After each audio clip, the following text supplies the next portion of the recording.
To this now, South African exporters are holding their breath as the United States gears up to slap hefty new tariffs this Friday. This could put billions in potential trade risk.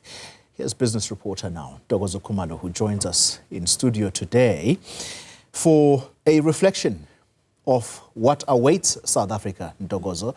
It's a massive issue, this, because, as I mentioned earlier, people's jobs could be on the line here. Interestingly, you visited an American company operating in South Africa. There's a story behind this story here. Talk to us about what you experienced today. Well, at the end of the day, I didn't quite get the story I was hoping to get. Good evening, Goli, and to the viewers. But indeed, I went out to Cummins, South Africa, which is out in Midrand.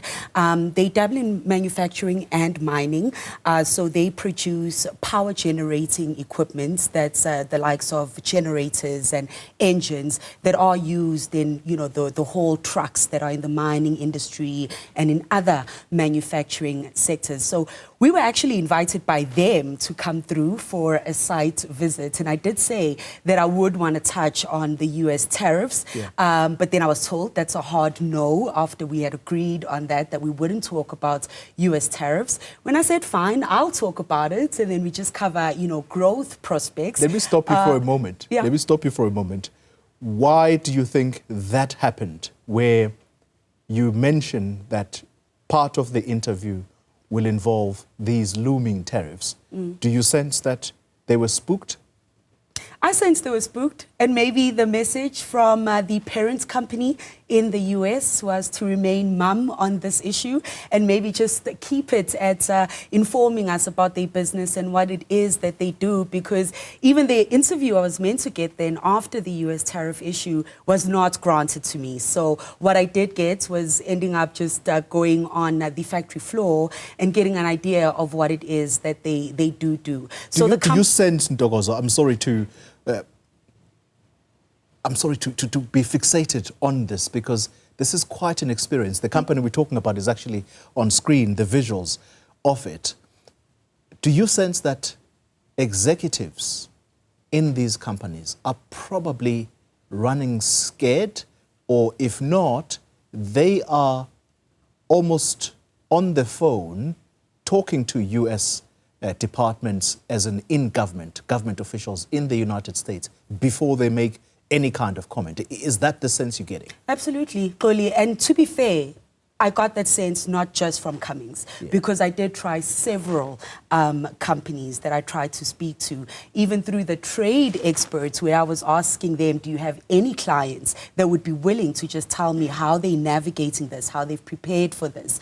The answer I keep getting is everyone is keeping their heads down. They've had months to sort of prepare how to navigate around this issue, and that they're just keeping their head down and focusing on the business of running a business. Wow. So across the board, from large organizations to smaller SMMEs, some of them that are still trying to penetrate the US markets, I really struggled today to get anyone to want to speak to me. Wow. Yeah, but we did hear from trade experts, Goli, and we dug into the issue of the proposal by the DTIC, and the question was how exporters are receiving that, and that's how the answers I was hoping to get from Cummins, South Africa, because they do export to the US. But the trick here is most of their parts is in the automotive industry. As I said, it's those engines for the trucks and so on, and in the mining industry as well. And we know, of course, in the DTIC's proposal, mining was a big feature in terms of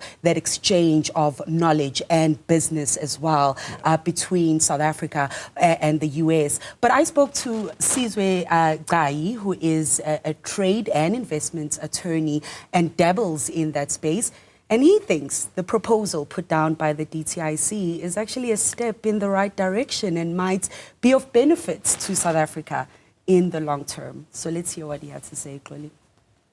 Firstly, we've not seen all the details. So the DTIC has been sharing information trips by trips.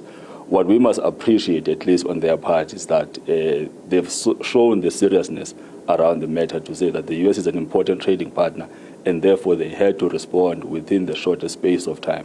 there are many technocrats within the DTIC who have been talking about developing a comprehensive trade relationship with the US, but that work has been coming in dribs and dribs. Now, all of a sudden, President Trump comes in. We've had to do a quick turnaround. There are concessions being made, for example, in terms of commitments of having South African companies investing in the US. We have presence there already, but now there's a demand to see more investment on our part there, which is a good positive for us as well, because it positions us to say, let us demonstrate our global competitiveness. And it's actually in the long term, we are going to be viewed by the global community in a positive light to say there's a lot of competent companies in South Africa that are capable of competing at the highest level. So it may seem like a short-term punishment, but actually in the long term, we're going to realize benefits out of that.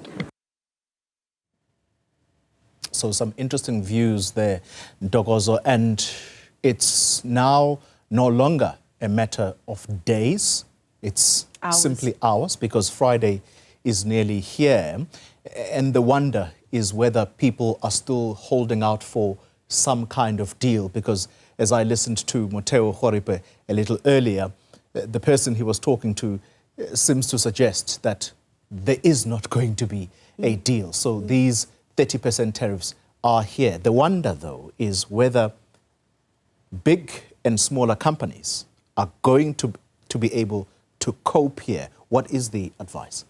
Well, I spoke to Lula, and they are business funding organization specifically for small and medium-sized businesses, and they do work with a lot of clients that are either trying to tap into the export markets or already exporting to the United States. And while they do agree with those sentiments that some of those proposals could actually benefit South Africa in the long run, they are worried about what that means for small businesses. And we know how important small businesses are for South Africa, not only as an employer, but also as drivers of economic growth. So what that would mean for the growth trajectory of small and medium-sized businesses in the country. And I did ask him, what has he been telling his clients in terms of preparing for this? And he did say all the way from April, they had penciled in that they will get that 30%. So they've been working with those scenarios. But for those who don't maybe have advisors or, strategic advisors, here's what Lula has to say when it comes to how small businesses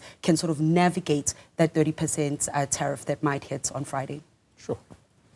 I think a lot of it is negotiate with your suppliers, try to source differently where you can, try to lower your input costs. I think those are all quite important steps that a small business can make in terms of looking at efficiencies within their own business, because if you're in that exporting business, a tariff is going to impact your margins quite significantly.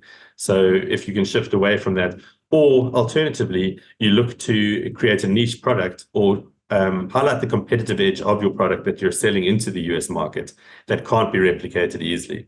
Because the tax, I guess it's just an obvious fact, but the tax is on the US. It's not actually a tax we pay. It's the tax the US pays, or consumers in the US pay, to get South African goods. So if our goods are better or can't be replicated anywhere else, and I think that speaks to a longer term planning strategy in terms of let's create stuff in South Africa which can't be created elsewhere and is really unique. So the moral of the story there, or at least the advice, Ntokozo, is that it's probably going to be tricky for small businesses. Bigger ones may likely cope. That's where we're going to leave it for tonight. Thank you very much, Ntokozo Khumalo, our business reporter there.